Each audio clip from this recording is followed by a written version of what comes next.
Hi everyone, I'm Rohit, the IELTS teacher, and आज हम करने वाले हैं these true false not given questions जो आपको हेल्प करेंगे ये लॉजिक समझने के लिए. So let's understand these questions. So पहला देखते हैं जी. पहला क्वेश्चन है the ants use the same channels of communication as humans do. So let's see what the question says. Question is actually comparing. So there is a comparison in the question and बड़े मजे की बात है इसमें आज हमें same दिया हुआ है. सेम का क्या मतलब होता है? सेम का मतलब होता है जी 100% सेम. अगर हल्का सा भी डिफरेंस हुआ तो फॉल्स जाएगा. Alright, so let's see. Question says ants are let's say same when we talk same as humans. And what is the ground? Let's say channels of communications. अब हम फटाफट पैसेज देखते हैं कि क्या पैसेज में भी बिल्कुल सेम है हमारा चैनल ऑफ कम्युनिकेशन या थोड़ा सा फर्क है. अगर थोड़ा सा भी फर्क मिल गया it is going to be false because same means 100% same. अगर सिमिलर होता तो सिमिलर का मतलब होता है थोड़ा बहुत सेम, हल्का सा चेंज भी हो तो कोई दिक्कत नहीं, लेकिन सेम का मतलब होता है पूरा का पूरा same. So let's quickly read and find out the answer. When we think of intelligence, हम देख रहे हैं ants और ह्यूमन का कंपैरिजन. सो लेट्स से यहाँ पे ants की बात हो रही है, फर्स्ट में ant की बात नहीं हो रही, ant की बात नहीं हो रही है, यहाँ पे ants की बात हुई है. अब देखो, अब पढ़ते हैं ants के साथ ह्यूमंस की बात है क्या? यहाँ पे ह्यूमंस की बात नहीं है. फटाफट देखते हैं ants की बात आ गई. ants की बात हो गई. Repel attack contact on other in case of attack such chemical communication can be compared to human. अब इंसान की भी बात हो गई. पढ़ते हैं, अब इधर अच्छे से पढ़ते हैं. Store food, repel attackers and use chemical signals to contact one another in case of attack. Such chemical communication can be compared to human use of visual and auditory channels. मतलब ये जो तरीका है इनका कम्युनिकेशन का वो इंसानों से कंपेयर हो सकता है. मतलब कंपेयर हो सकता है, लेकिन क्या ये पूरा 100% सेम है? क्या ये 100% सेम है? अब यहाँ पे हमें पढ़ के नहीं पता लग रहा. बस ये है कि हाँ एंट्स का और हमारा काफी हद तक कंपेरेबल है. अब कितना कंपेरेबल है? अगर 100% कंपेरेबल होगा तो ट्रू हो जाएगा, लेकिन अगर 1% भी डिफरेंस होगा तो फॉल्स जाएगा. So let's read further and find out कि कितना सिमिलर है हमारा. To arouse the propagate moods and attitudes, the biologist Lewis Thomas wrote, ants are so much like human beings. मतलब काफी हद तक ह्यूमंस जैसे हैं. यहाँ से हमें आंसर मिल गया. ants बहुत इंसान जैसे ही हैं. So much means more than 50% if we compare it. It is more than 50%, but it does not mean 100%. So हम यहाँ से पकड़ सकते हैं कि ants इंसानों की तरह है, but they're not actually same as humans. So they're saying ants are let's say so much as humans. That means ants are not 100% same as humans. That means they are about 70%, 80%, but not more. But not 100%. That means not completely. So this answer is false. Let's see it further. अब सारे questions को एक साथ observe कर लेते हैं, फिर हमारे लिए सॉल्व करना ज़्यादा आसान होगा. एक एक करने में थोड़ा सा नॉट गिवन के साथ इशू आ जाती है हमें, तो ऐसे में नॉट गिवन आसान मिलते हैं अगर हम एक साथ ही सारे ऑब्जर्व कर लें. सो क्या लिखा है? City life is one factor. City life is one factor. Question says, ये बड़ा सिंपल है हमारा, ये नंबर लॉजिक है. City life is one factor of intelligence.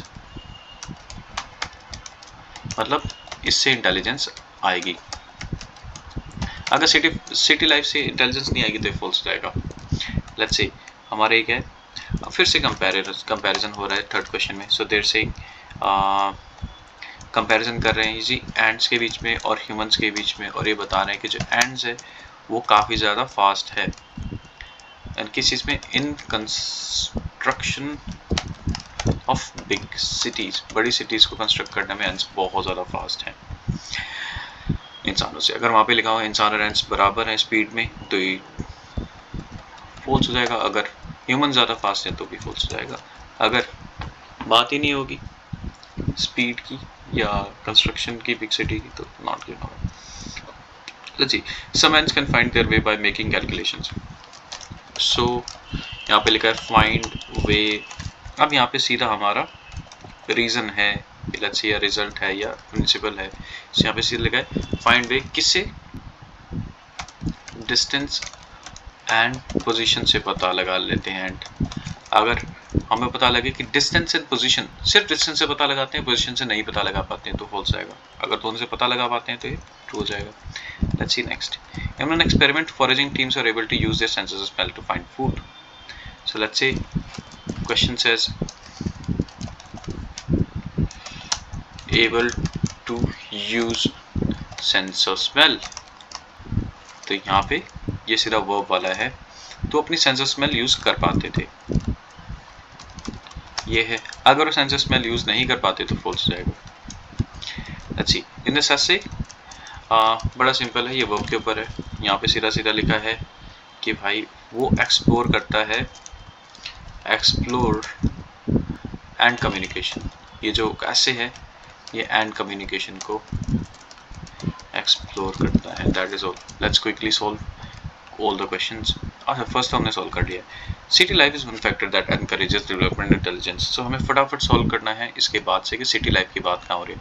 सो फटाफट देखते हैं जी, अपने कर्सर को मूव करते हैं। City life, city life, city life, city life. City life के सिनोनिम्स भी मिल जाएंगे, जैसे अर्बन होता है सिटी लाइफ का, या मेट्रोपोलिस हो गया, मेगालोपोलिस हो गया। देखो यहाँ पे किसी सिटी की बात नहीं है, फटाफट देखते हैं। कम्युनिटी की बात, लेकिन कम्युनिटी का मतलब सिटी नहीं होता है। कल्चरल कम्युनिटी, कल्चरल का मतलब ही सिटी नहीं होता है। मॉडर्न ह्यूमन एग्री बिजनेस की बात हो रही है, सिटी की बात नहीं है। फार्मिंग मेथड्स की है, सिटी की बात नहीं है इसमें। देखते हैं city. So where the cities are, let's quickly search. यहाँ पे भी सिटीज की बात नहीं है।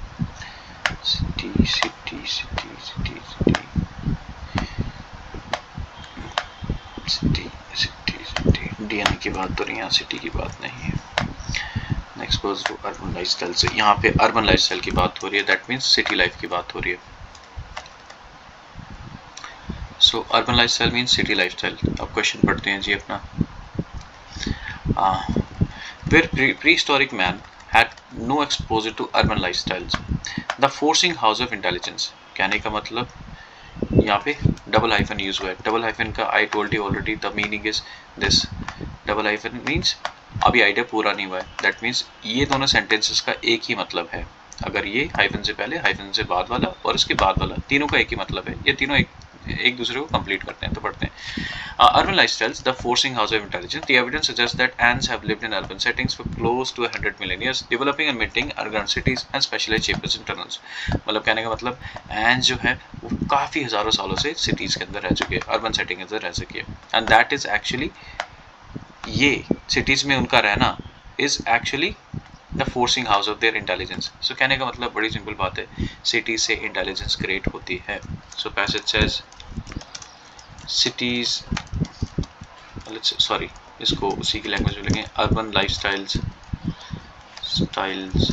Are actually forcing factor of intelligence. मतलब इससे सच में इंटेलिजेंस आती है। That means this answer is true. Let's see question number 3।